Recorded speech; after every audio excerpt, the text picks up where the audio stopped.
All right, we got to stand together, Marinette. Marinette together. Thank you. I know it's. I didn't wear heels. Thank you. I didn't either. Yep. Sorry. Yes, we are. We want to be. If we do it correctly. Yeah. Thank you, everybody, for your patience, for being here tonight. House Republicans just concluded a very productive and respectful conference meeting. Members from all across the conference shared their support for this important bill, and they shared their support for Speaker McCarthy's strong and effective leadership. This is a win for the American people and future generations. Last November, the American people sent a message strongly that they did not support the failed policies and reckless spending of single-party Democrat rule. The country entrusted House Republicans with our vision of a commitment to America to deliver results and rein in out-of-control spending, causing crippling inflation. The Fiscal Responsibility Act is a historic step to restoring fiscal sanity and holding Washington accountable. This will be the largest deficit reduction in history. For the first time in a decade, spending year over year will be cut while still providing critical funding for veterans and national defense. This deal claws back tens of billions in unspent COVID funds, the largest rescission combined in the history of Congress. And this deal will lift millions of Americans out of poverty by strengthening work requirements. Since earning the majority, House Republicans have been underestimated by the media every day. We've been underestimated by the media this week, but we will be tireless in keeping our promises and delivering results for the American people. And as we do every week, we're going to highlight a freshman, and I'm pleased to introduce Derek Van Orden from Wisconsin. Thank you. The world's oldest freshman. Hey, there's a lot of talk about what is not in this bill. I want to tell you what's in this bill and what it does. It protects the people that built this nation. Those are our seniors. It protects the people that defended this nation. Those are our veterans. And it defends the people that feed this nation. Those are our farmers, making sure that biofuels are still in here and they're protected because that can be the future of American energy. It also protects the people who are most in need, the folks that get SNAP benefits. And I'm on that committee on purpose because I was raised in a broken home on welfare. So what of those four provisions are negative? None of them. This is a heck of a good bill. It's a win for the American people, and I'm incredibly proud to support it. And with that, I'd like to introduce my friend, Chairman Patrick McHenry. Hi. Hi. Well, thank both of you for clapping. It's great to be here. Look, the fiscal... Marinette, thank you so much for joining. As the team here knows, I've been looking for somebody my size. So look, it's been a long 2 weeks in negotiations, and thank you all. You at least get chairs down here rather than the hard floor upstairs. Look, the Fiscal Responsibility Act is the largest deficit reduction package in American history. It has the largest rescission package in American history. And in a progressive left administration and a Democrat Senate, we will now have a new work requirement for TANF and for SNAP. We'll have reforms for the TANF program. These are important reforms so that people can get back in the workforce and understand the value of work. Furthermore, we have permitting reform that will help America harvest our energy resources here at home and be able to build things faster and cheaper and more quickly. Faster, cheaper, more quickly. One of those two I could have just put together quickly, but I decided to use two words because I'm trying to keep you here later. That too is supposed to be funny, but it's not. It's been a long 2 weeks. My apologies.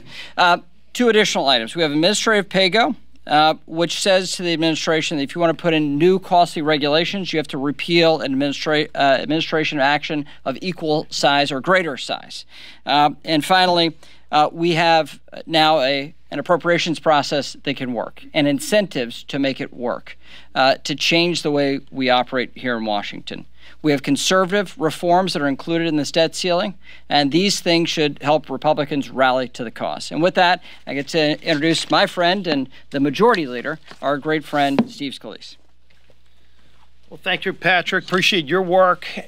Look, there has been a lot of hard work and a lot of late nights that have gone into changing the spending trajectory in this town that has brought us to this point where we've got over $31 trillion in debt.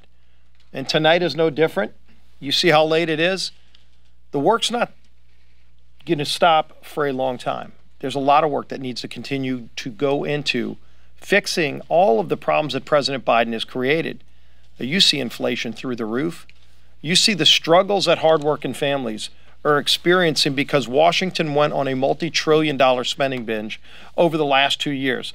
And Joe Biden didn't want that spending binge to end. But the American people had a different idea when they elected a House Republican majority committed to finally getting spending under control in Washington. And that's what this bill is about. You know, something you haven't seen in a long time in this town is that when a major bill comes to the floor, we actually give our members time to read the bill before you vote on it. We have a 72-hour minimum that we allow every member to read the bill. And the more that people read in this bill, the more they find in terms of real conservative victories that are going to help us get spending under control and get our economy back on track. And you have to do both. You will never get to a balanced budget unless you do two major things. One is control Washington's spending obsession, but also you've got to help get people back to work. You've got to help get the economy moving again. And there are a number of pieces in this bill that never would have existed if Nancy Pelosi was still Speaker of the House. Everybody knows that if we were at this point today and Republicans were in the minority in the House, all that you would be wondering about is how much more spending was Washington going to do over current year? How many more taxes are hardworking families going to have to pay? Because guess what? Joe Biden wanted more taxes in this package, and Speaker McCarthy insisted not a dime in new taxes would be in this bill or any other bill that comes out of this House majority. And that's made crystal clear in this legislation. We restart the student loan paybacks. That's a $60 billion windfall for all of those families who actually do pay their bills, for those families that didn't go to college, or especially for those families who went to college and took out student loans and paid them back, and think it's fair that everyone else has to do the same thing they did. And it wouldn't be fair if some hardworking single mom working 2 jobs right now has to pay so that somebody who took out a student loan and is sitting at his parents' house right now, making $35,000 a year not working, she has to pay his loan back. That wouldn't be fair. And you know what else we do? We put work requirements in place. Something we haven't seen in a long time. Something, by the way, that was an originated idea back when Joe Biden was a senator and he voted for it when Bill Clinton was president working with a Republican majority. Something that helped get people out of poverty and back into the workforce. Paying into programs like Social Security that are going bankrupt under Joe Biden's spending binge, but because people will be working again. That is going to help us shore up Social Security. So this bill does all of those things and more. Real spending cuts, real reforms, permitting reforms that allow us to build roads and bridges again. Why should it take 10 years to build a road project where sometimes if a group that just wants to kill a project, you can go through all the environmental reviews and there might be 5 different agencies that are looking at your permit, and as soon as they file lawsuits and block one area, you succeed a year and a half later and they go file another lawsuit and it's another year and a half. And finally, eventually people just give up and they stop building things in America.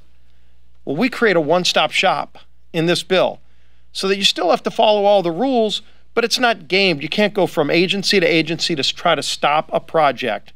You only go to one place, and there's shot clocks on the federal agencies. Anybody who's ever tried to build something in America, if a federal agency asks you for information, they don't just say whenever you get around to doing it, send us the information. They give you a shot clock. And if you don't meet that deadline, you're going to get fined or you're surely not going to get your permit. And yet you give them that information and you might wait 6 months or a year longer to hear back from the federal agency. Shouldn't the federal agency have the same shot clock that you, the taxpayer, have? We put that in this bill too.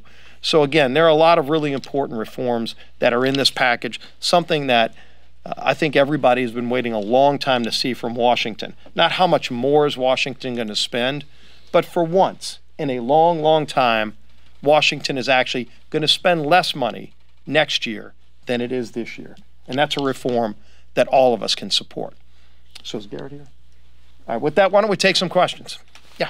The CBO estimates that the SNAP provisions would actually expand the eligibility for SNAP recipients under this deal. So how can Republicans still claim this as a victory and claim that it would reduce dependency? Well, there's a number of things that are done both in SNAP and TANF to limit who's eligible to. If you look at some of the states that have gamed the system, and by the way, there are a number of states who have gamed the system, we reduced their ability to do that. They were able to roll over from one year to the other how many people they can exempt. That ends in this bill. So again, getting more people back to work is going to be the end result of this package, and more people paying in. You know, why don't we let the chairman of the Agriculture Committee, G.T. Thompson, talk about that too. Thanks, Steve. Well, quite frankly, CBO's got their numbers wrong.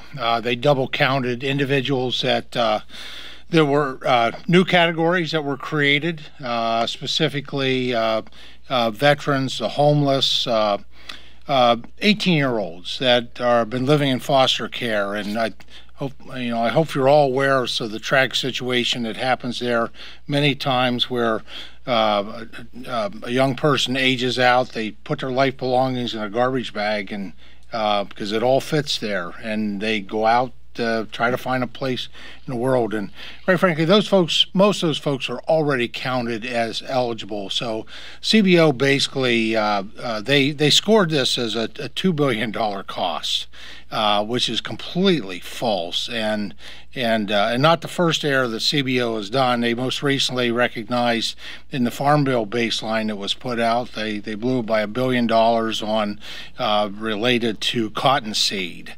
And so I think the analysts, I mean, that's I don't know what the variables were they were working with, but it's pretty obvious that they double counted here. When you think about SNAP, employment, and career and technical education, which has been a part of the farm bills going back into the 90s, that really provides folks a pathway to prosperity and out of poverty.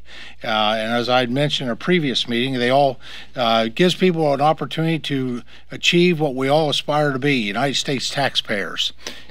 So at the end of the day, it's not just the investment there, but the return on investment as folks go from dependency on the government to, quite frankly, to realizing the American dream, which is dignity through work and all the financial benefits. So it is about food security, but it's also about financial security. And we have some other provisions within that that Patrick and Garrett and the Speaker and the team did a great job in terms of the waivers. The age, taking the age from age 49 to 54. Quite frankly, the percentage of waivers that states are able to apply, taking that from 12% to 8% is a huge savings, and it really doesn't impede helping people that are truly in need. It's just the efficiency. It's good government, and then I think one of the most important ones that has been agreed to in the deal that was put together was states have accrued without limit these waivers over many, many years. So hundreds of thousands, enough to cover everyone. Never have anybody have a shot at the American dream through exercising the SNAP employment and career and technical education. That baseline gets zeroed out in 2024. States will be issued waivers, but it'll be waivers for use that year. And those are just a few of the simple provisions that really are really important and meaningful. Next question. Or you want to add, Patrick? The simple answer is the CBO got it wrong. These populations are already included in most states under the 12% cap that they currently have, which says even if they have all these current excluded populations that are not required to be in work or seeking work, they can have up to 12% of their population exempted. We reduced that number down to 8. We stopped the rollovers. Many states use the rollover authority to build up and accrue these balances that enable them to give full waivers for work requirements. We end that. That will be captured and more than sufficiently get people into work, even with the excluded populations that we've now added into this law. Thank you for doing this, of course. So as the bill has now passed the Rules Committee, what's your message to some of your Republican colleagues who might be wanting to join Congressman Bishop's call to vacate Speaker McCarthy's leadership? I don't think that that's where it's going. If you look at the meeting we just had, it was about a 2-hour-long conference, full conference, 3 hours. Yeah, everybody who had a question, we extended the time that you normally have, because normally our meetings are an hour, so everybody has some time to talk about an issue they might have a question to leadership. We extended that and let every single member that had a question to the negotiating team, to leadership, ask their questions, and we talked through a lot of the important issues. I will tell you, we went in, I mean, we've all been on the phones throughout the last a few hours since text came out, or a few days since the text came out, as you're whipping a bill. I used to be the whip, as the speaker used to be the whip. That's why Tom Emmer's not here right now, because the whipping is still going on. But there were members this morning who were undecided, who had some very valid questions. We're getting them the information, and by tonight they came up and spoke and said that they're now going to vote for the bill. So I think you're going to continue to see that vote grow. That's what happens with any major bill. Yes, sir.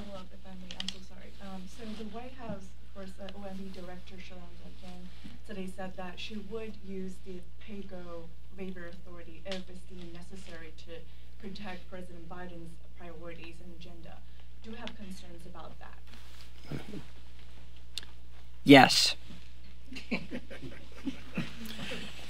Yes. Thank you, Leader Scalise. Couple of questions. One, what is your response to the criticisms that have come out of the House Freedom Caucus, such as the ability for the OMB director to waive the pay-go rule? And second, do you think the House vote is going to be as tight? Did you do a whip count in the conference? Well, the whip happened as soon as the text was filed, and then, you continue to go through and call members and answer questions, and that's going on as we speak. That's nothing new. But, when you think about the things that are not in the bill, and I know some people want to just talk about what's not in the bill, or, what about this waiver? This is just the first step. Anybody who thinks this is the end of reforming Washington, for God's sake, we've been waiting for years to get a chance to finally turn the direction of this country around, so that we can get away from this mentality that every year Washington thinks it can just keep printing money, spending money it doesn't have, raising taxes, creating new programs, and ultimately taking freedoms away from the American people. And that change starts with this bill. But it's the beginning, not the end. There's an appropriations process that we can't wait to get started in addressing some of the other problems that we want to deal with.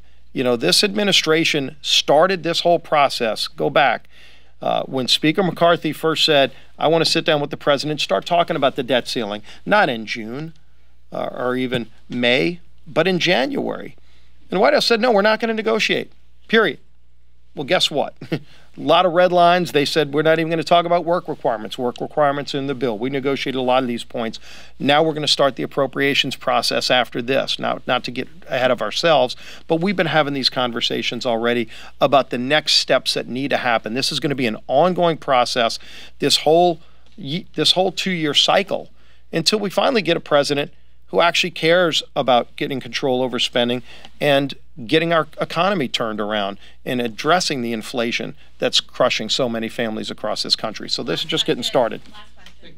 Can you help us understand the side deals that are not in the bill, specifically the IRS money, the $20 billion, all of those rescissions, and the veterans, protection of the veterans spending? What is the guarantee? What is the agreement? Is that on paper somewhere? And how can you be sure that appropriations chairs who weren't involved in this will do it? Well, a lot of questions, so let me try to answer at least a few of those. First, we have caps at $886 for defense and $704 for non-defense. You've seen that. Underlying that $704 for non-defense, we've accepted the president's number on veterans. That's included in our agreement, and our appropriators know that, which builds back down to $583 for the cap for non-veterans, non-defense discretionary. Simple to write. So that's the number the appropriators have to work with.